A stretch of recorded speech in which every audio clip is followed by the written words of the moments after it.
a story about a man who used to be my old principal.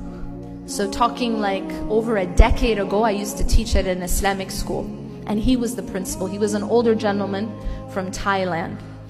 And what happened is I taught at the school for about 2 years, and then I moved. And I hadn't kept in touch with the principal. I hadn't seen him or anything. So recently, a few months ago in fact, I went to a conference, and it just so happened that he had moved to that city. So I saw him after 10 years. And at this point, he's older, he's probably in his 70s, he's retiring actually this year. So I found out that some things had happened to him over these last 10 years.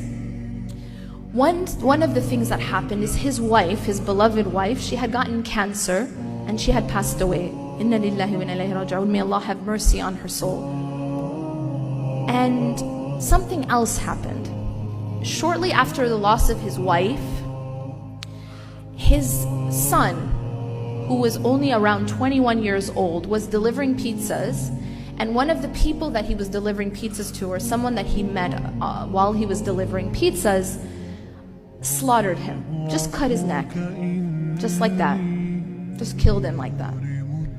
So this man gets a call at 3 o'clock in the morning, and the call is basically, your son is gone, just like that, no warning, nothing. That's what I call a blow. That's a blow. Your son is gone. Allahumma inna nas'aluka al-afiyah. So when I heard this, it really shook me. And then I sat down and I talked to him, and I asked him, I need you to tell me how you coped with that. I need you to teach me how you coped with that. And he told me what happened. He said that when he got the call, obviously he was in shock.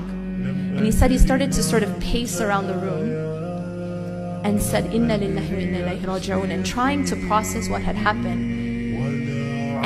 And he's trying to process this, but what really absolutely floored me, and in fact, it recently became a news story, some of you may have seen, is that he says to me, when I was talking to him, he says to me, I tried everything to meet with his killer. And I said, why?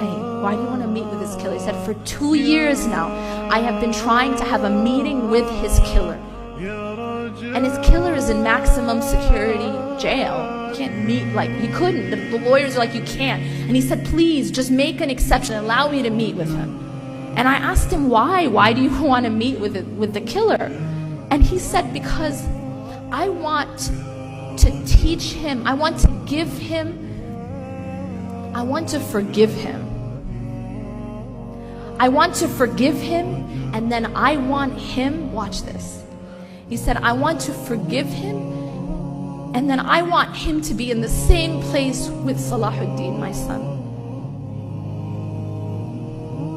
So this isn't like a fairy tale. This is like a real person now, right? A principal of a school. Can you imagine that? The ability to do that.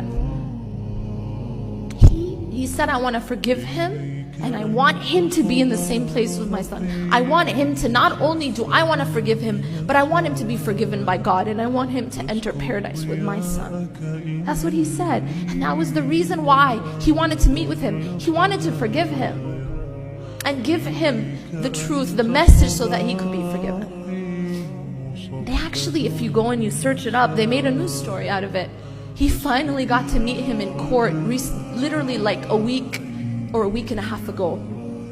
And he went and he hugged the killer. This is all on tape.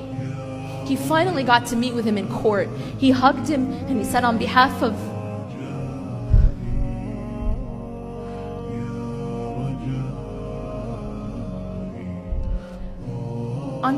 me and my late wife, I forgive you for what you've done.